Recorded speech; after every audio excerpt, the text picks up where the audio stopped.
Mumbai Tug brought to you by Sunny's World. Pune's Pride Sunny's World, Life in Funshine. Resort weddings, events, restaurants, adventure wellness. Sunny's World, perfect destination for every occasion.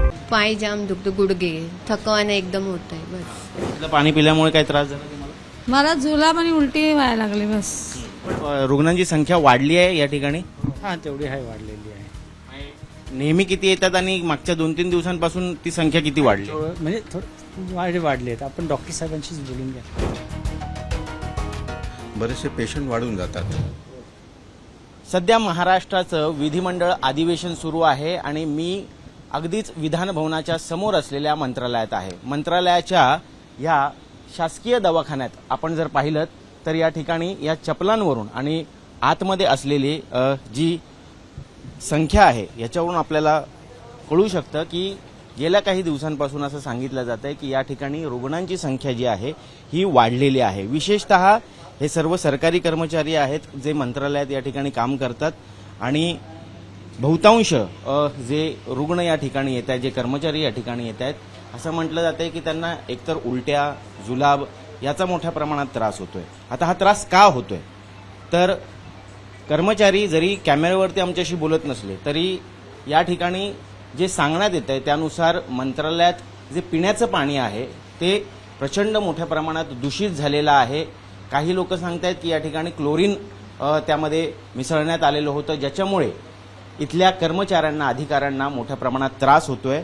आणि अशाच रांगा मागच्या एक साधारण 2 दिवसांपासून आपल्याला या शासकीय दवाखान्यात पाहायला मिळत आहेत. लोक या ठिकाणी कामाला येतात, आपलं कर्तव्य बजावायला येतात, परंतु एक मूलभूत सुविधा पाणी ते सुद्धा जर स्वच्छ मिळत नसेल आणि काम करत असताना त्याच्यामुळे जर त्रास होत असेल, उलट्या होत असतील, जुलाब होत असतील, तर याच मंत्रालयाच्या आवारात असणारं हा जो शासकीय दवाखाना आहे, या शासकीय दवाखान्याच्या व्यतिरिक्त दुसरा कुठला पर्याय उपलब्ध नसल्याकारणाने याच दवाखान्यावरती लोड सुद्धा वाढताना दिसतोय आणि मोठ्या प्रमाणात रांगा सुद्धा आपल्याला पाहायला मिळतात. फक्त कर्मचारीच काय, अगदी पोलीस सुद्धा या ठिकाणी याचे कुठेतरी बाधित झालेले आहे ते आपण बघू शकतो. आणि आपण बघतोय एक प्रायमरी उपचार म्हणून या ठिकाणी औषध गोळ्या देण्यात येत आहेत, परंतु असं असताना सुद्धा त्यांना अशाच परिस्थितीत मंत्रालयात काम करावं लागतं, आपलं कर्तव्य बजावावं लागतं. या ठिकाणी विचारून समजून घेण्याचा प्रयत्न करू जर बोलणार असेल तर. साहेब, कशा पद्धतीचे आजार किंवा काय प्रॉब्लेम आहे? कुठल्या औषधे दिले जातात या ठिकाणी? डॉक्टर साहेब आहेत आपल्या आतमध्ये. पण रुग्णांची संख्या वाढली आहे या ठिकाणी. हां तेवढी आहे, वाढलेली आहे.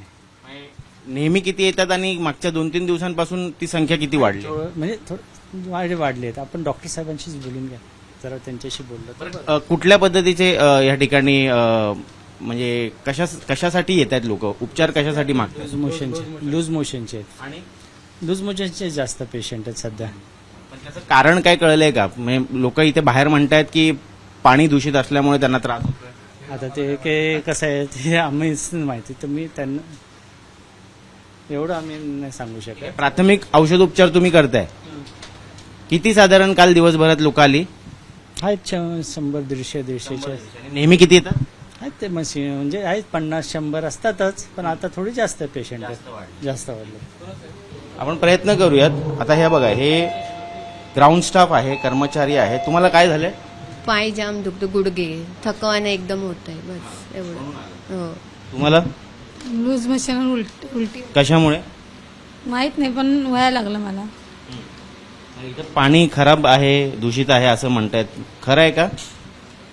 माहित नाही मला एवढं. इथलं पाणी पिल्यामुळे काय त्रास झाला तुम्हाला?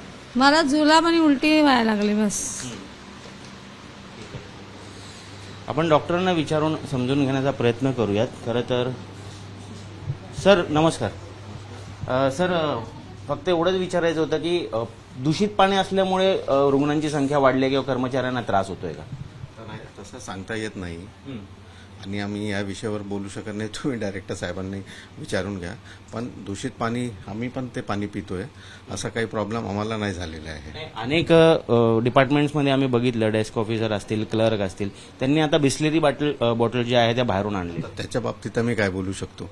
पण जे हे आहे ना की पेशंट याच्यामुळे वाढलेला आहे, पेशंट आहे वाढलेला आहे, पण ते पाण्यामुळे वाढलेलं आहे असं, कारण आम्ही पण तेच पाणी पितो. हे बिस्लरी पाणी नाही आहे, इथे फिल्टर लावलेलं आहे, ते पाणी ते पण पितात, आम्ही पण पितो, पण आम्हाला असा काही त्रास नाही झालेला आहे. साधारण कधीपासून रुग्णांची संख्या वाढलेली तुम्हाला निरीक्षणात आहे?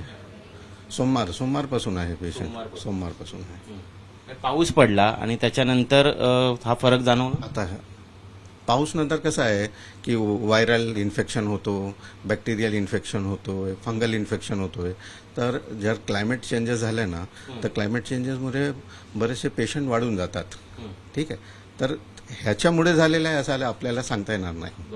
पण रुग्णांची संख्या जर इतकी अचानकपणे वाढते तर लोड सुद्धा येतो ना. अचानक नाही वाढलेली आहे. आमची जवळपास पर डे जे ओपीडी आहे, दोन्ही डॉक्टर आहे इथे, 120, 130, 140 पर्यंत असतात, व्हिजिट असतात.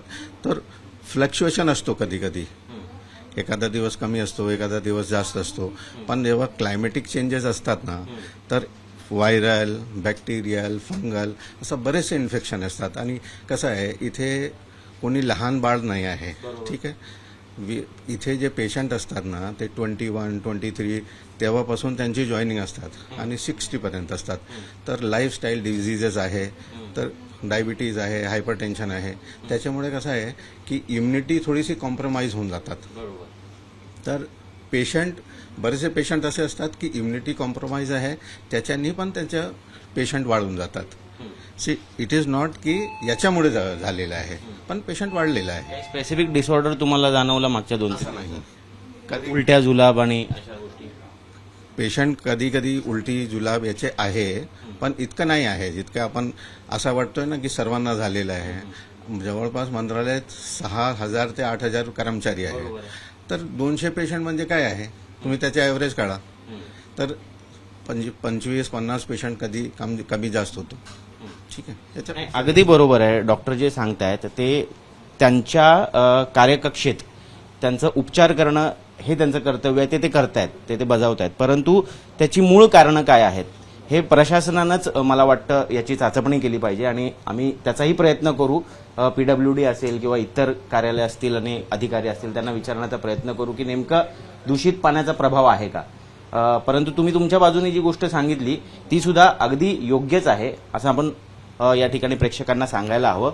परंतु एक गोष्ट मात्र निश्चित या ठिकाणी लक्षात घ्यावी लागेल आपल्याला की कुठेतरी मंत्रालय असेल, विधान भवन असेल, इथून राज्याचा कारभार चालतो, राज्याचा गाडा हाकला जातो आणि याच मंत्रालयातल्या कर्मचाऱ्यांना, अधिकाऱ्यांना जर दूषित पाण्यामुळे कुठेतरी आरोग्याशी कॉम्प्रोमाइज करायला लागत असेल किंवा त्याचा परिणाम मोठ्या प्रमाणात त्यांच्या आरोग्यावर होत असेल तर उर्वरित राज्याचं काय, उर्वरित जनतेचं काय, हा प्रश्न या ठिकाणी मनात डोकवल्याशिवाय राहत नाही. कॅमेरा पर्सन मंदार चव्हाणसोबत मी ऋत्विक भालेकर, मुंबई तकसाठी.